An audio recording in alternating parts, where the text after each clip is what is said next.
Algebra Lesson 7-3A. We've now spent some time with solving system of equations, and we have two methods. We can use a graph to solve, where we graph each equation, we look for where they cross, and the point that they cross is the one point they share in common at the same time. And then we talked about solving with substitution, where we could move the problem around until one variable was alone, take what it equals, and plug it into the other equation. Today we have a new method. We're going to introduce a new method, and that new method is known as the linear combinations method. Alright, linear because we're dealing with straight lines, combinations because we're going to be putting the two together. An equation that is obtained by adding one equation or a multiple of it, and the reason I say or a multiple of it is we can take an equation and we can multiply the entire equation by a number, and we won't actually change the value of the equation, we only change its appearance. So we'll take one equation and add it to another one or a multiple of it, and that'll give us a new equation which will allow us to focus our attention on one variable at a time. When you have x plus y equals 5, you can't really solve it because it all depends on what the other variable is. But when you have x plus 2 equals 5, you can focus on one variable at a time. So here are the steps for solving a system by combinations. You might not need all these steps. It depends on the numbers that are given to you. Step number 1, line up all the like terms in columns, which means up and down, and also make sure the equal sign is lined up. If the equal sign is not lined up, then you have to shuffle the problem around until it is. So step number 1 is, one way that works really good is a standard form. Ax plus by equals c. Because if you make both equations standard form, you know that the a's will line up, the b's will line up, and all the equal signs will line up. The c's even line up. Everything lines up vertically. Step number 2, multiply one or both equations. You may not have to do this. It all depends. Multiply one or both equations to make one similar coefficient. Coefficients are the numbers in front of the variable. By similar, I mean I want one of them to be positive and one of them to be negative of the same kind of value.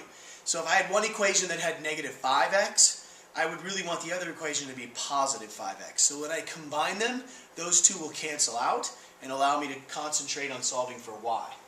After you have made sure you have opposite but similar coefficients, then you can go ahead and combine the two equations together, which should cancel one of your variables out and allow you to concentrate on solving for the remaining variable. That will give you an answer for that variable that you can then plug back into the original equation and solve for the unknown missing part of the problem, the other variable that you originally canceled out. Once you have your answer, it's just like before, you want to check your answer in both equations to make sure that it actually works. So let's try this out. Our first example, we have negative 1x plus 2y is equal to negative 8. And then we have 1x plus 6y is equal to negative 16. Just to check step 1, the x's line up, the y's line up, the equal sign lines up, even the stuff without x's or y's lines up. Everything lines up, and that's because they're both in standard form, so they line up pretty well. We looked at the second step, and that has to do with the coefficients, the numbers in front of the variables. Here's a 2 and here's a 6. Those are not opposites of each other. That's not good. But maybe it doesn't matter because I haven't looked at the x's yet. Negative 1 and positive 1. Those are opposite of each other. That is good. So I don't need to worry about these two not being the same. I just need one of the coefficients to match up and be opposite because I'm going to add them together and it's going to cancel out. So step 3, you combine them. Negative 1x and positive 1x, they cancel each other out. They don't exist anymore. 2y and 6y, that makes 8y.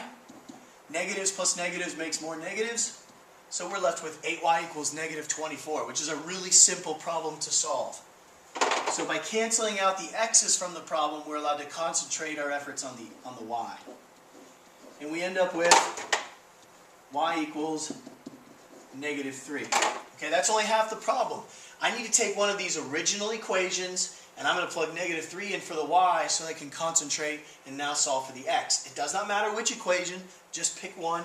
I'll pick the bottom one here. It says 1x plus 6 times negative 3 is equal to negative 16. So you'll notice I plugged that negative 3 right here for the y value, and now I can solve that equation because I get 1x plus negative 18 is equal to negative 16. Add 18 to both sides, and I get my final answer. Those cancel out. X is equal to positive 2 because I have 2 more positives than I do negatives. As a coordinate, I would say 2 comma negative 3, just like before, and I want to test it in both of the original problems. Negative 1 times 2 is negative 2. 2 times negative 3 is negative 6. Negative 2 plus negative 6 is negative 8. It works. If I plug 2 in here and I plug 6 times negative 3 there, 6 times negative 3 is negative 18. Negative 18 plus a positive 2 is negative 16. So it works in both equations at the same time. So that is our answer. Another example, 5x minus 4y is equal to 3. 2x plus 8y is equal to negative 2. Again, x's, y's, equal signs, stuff without x's and y's. It seems to all match up pretty well. I will make an adjustment, and I will change that to plus negative 4y. Now, positive 5 and positive 2 are not opposites of each other. Negative 4 and positive 8 is closer because one's negative and one's positive, but 4 is not opposite of 8. So that's no good. But I can adjust it.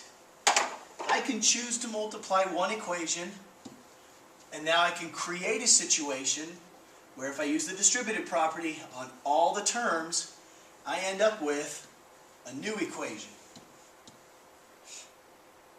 So now I have not 5x plus negative 4y, but instead I have 10x plus negative 8y is equal to 6. So in other words, I doubled everything up here. I still have the exact same equation from before.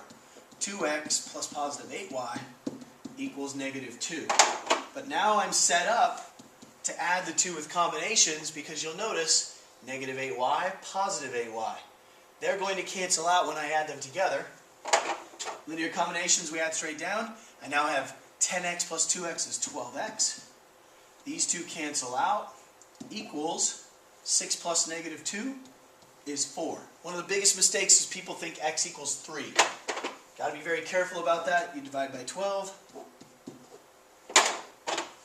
And x is equal to 1/3, not 3. 4 goes into itself once and 4 goes into 12 3 times. So I have x equals 1/3. So that's one value. I have x equals 1/3. I have to solve for y.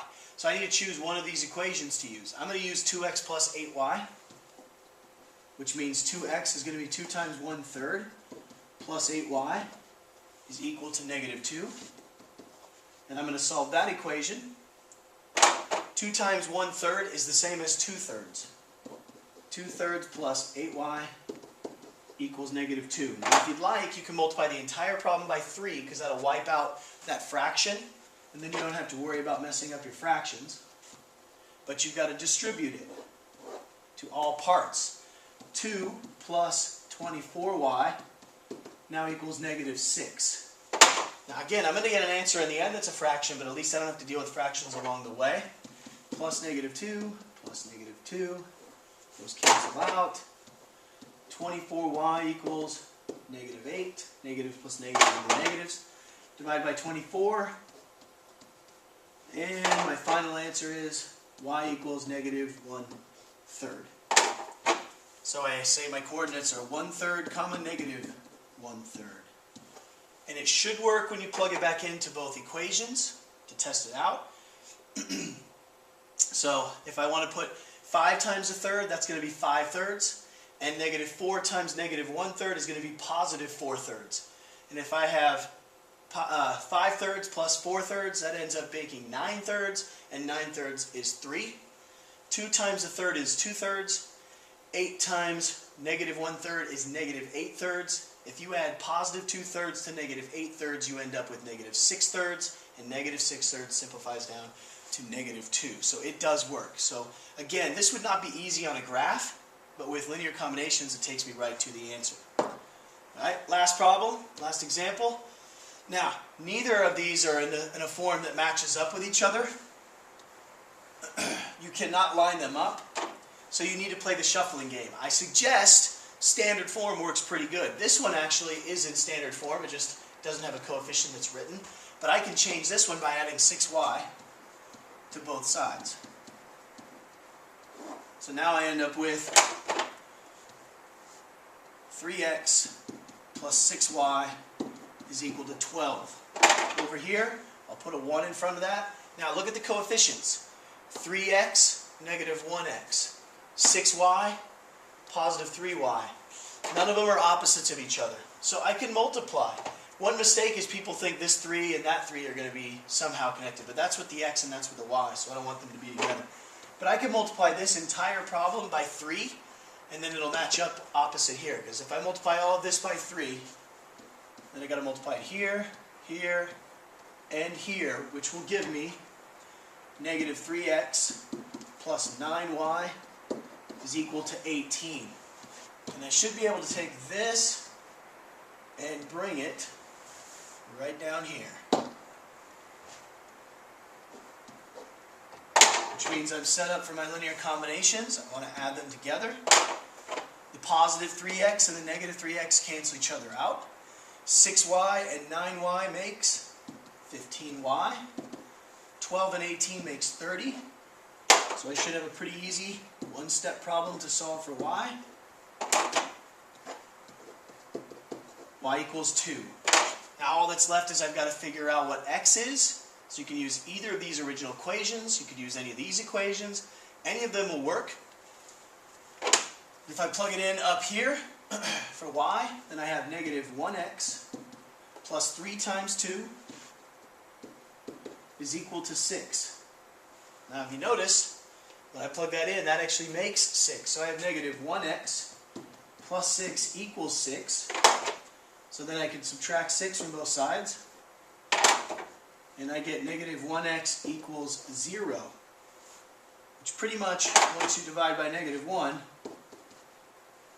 is going to tell us that x is equal to 0. So our coordinate is 0, 2.